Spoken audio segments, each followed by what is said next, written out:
Hello, this is Pigsy doing a video. So be what you will. That's the importance of today.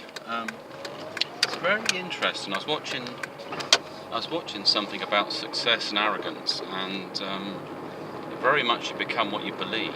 So if you believe in order to get ahead, or how you perceive yourself, that you're above everybody else, that kind of thing. It's based on how you, not just how you perceive yourself. It's a long-term effect of that. The long-term effect of it. I guess it sinks deeper into your own psyche.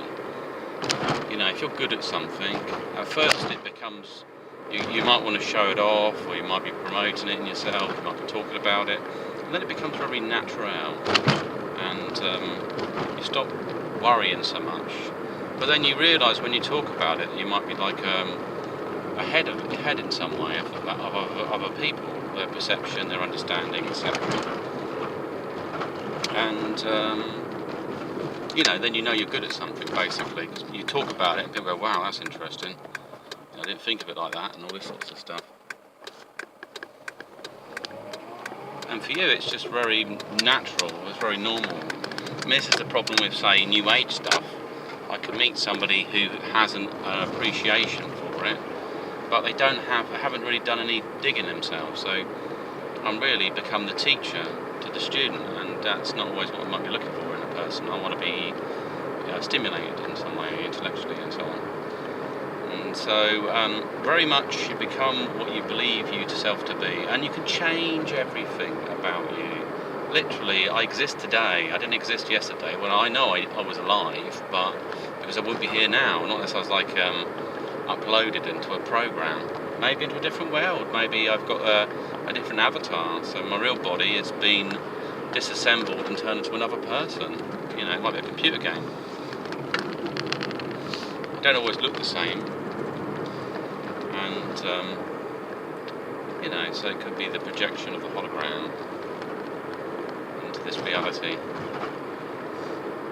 And what we are is just kind of this feeling that you didn't exist, and now you do. And that's when I drift into the void of consciousness. You feel renewed.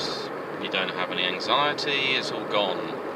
It's all shot out of you. You don't know who you are. Nothing matters. The past isn't really in your head. You're not really thinking of the future. So it's that kind of in the moment, in the now. It's the rebirth of oneself. It's all very deep stuff, really. And I think if you let go of all these things, blockages, and just get them out of you, you don't need them. And you don't force them out, you just let go of them. And there's technique in my the yoga I do, the type of Raja yoga I do, and just see it disintegrate and leave your body and turn into something else. I think it's been influenced by hypnotism at some level. It's not just yoga techniques. So, or maybe hypnotism was influenced by yoga. It's a little bit complicated because there's so many different types of yoga out there. I better speed up what I can do, that's why. And so yeah, it's more deeper knowledge, deeper understanding. So the other thing that was mentioned was that you could use meditation, clear your mind, you know, and you can meditate on scriptures, say, and meditate on religion. And I wouldn't need to. Myself, it's kind of, religion is the vehicle, and you can pick and choose what you want to believe in a religion. You're not restricted. I mean, I am not the Bible, I'm a person. The Bible is a guide to what the people who wrote it wanted people to perceive it as. And I don't have to be restricted in any way, you know. I'm a free spirit, and that's because I'm spiritual. This is my path, and like I say, I know more stuff, not because necessarily I'm wiser.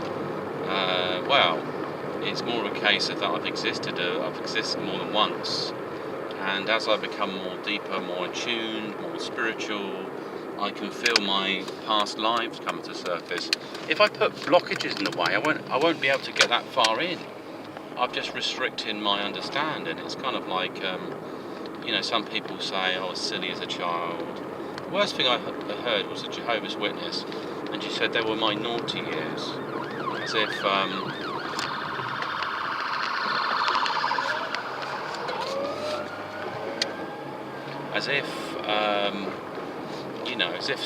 there was something wrong with her. There was nothing wrong with her. She was told to believe a certain thing. Her parents were a certain way. She wanted to rebel because the other people that she was forming relationships with were different. And her parents did not want her to do this, go down this path. They did not allow her to be a free person. They put a strict structure in place, like, whether she could have a boyfriend or not, whether she could watch TV or whether she could do anything. So these things, I think it was important maybe to show that maybe the reasons why we don't get hooked into TV. It's addictive. It creates certain behaviour patterns, etc., etc. I can understand that. It makes a lot of sense. They wanted to bring the best out of it.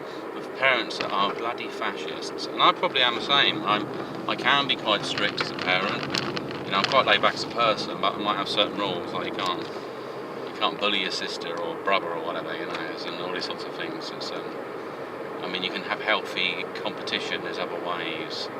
So, but or even if I had a child I was looking after now, I'd open their mind up to spirituality. I'd tell them that if they choose to believe in fairies, it's not a bad thing. Someone else would say, well, yeah, it's okay as a fairy tale. They'll say there's nothing real in life. It's everything's random. They might embrace a form of science that doesn't allow for anything else to exist other than what's been written by scientists.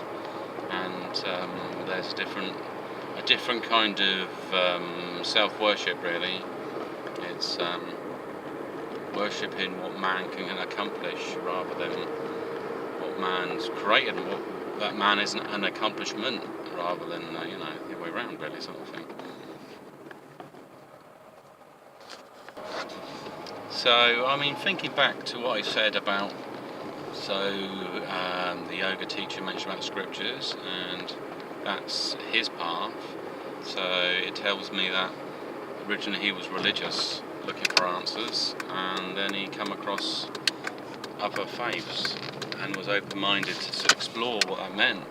And then he found something that couldn't contradict what he already believes, and something he could embrace with. So then he became a bit more of himself, really more deeper self. And if that works for him, that's very good for him. My path's obviously different. I've more found different levels of consciousness, had trouble connecting in certain mindsets or conditioned ways of thinking. It's in some way been a blessing because it's allowed me to be an individual in my own way, and now I can rediscover that path of learning some things that other people have, or just have a different perspective, really, because they don't think about what they learn. They've learnt stuff what they've been told to learn. It's been a process of, if you learn it, you get rewarded, and they haven't really appreciated it, why they've learnt stuff, and as a result they've forgot a lot of stuff as well, because it doesn't have any value. So I ended up rereading a book. There's a book to do with the eternal way or something. It's to do with the heartfulness meditation. So I need to reread it because the glossary of terms will make more sense of illusionary consciousness and stuff. It's important. You can see the illusions from the reality. It does actually say that kind of any religion is an illusion, really. It's just created as a kind of construct to get you into a new paradigm of thinking. It's not meant to be, you shouldn't be living as if Jesus is walking around with you, rather than it's a post. You're in a post-religion, so you have to, or neo-Christianity. You have to become something more than that. Anyway, so picks his hand off and speak to you soon.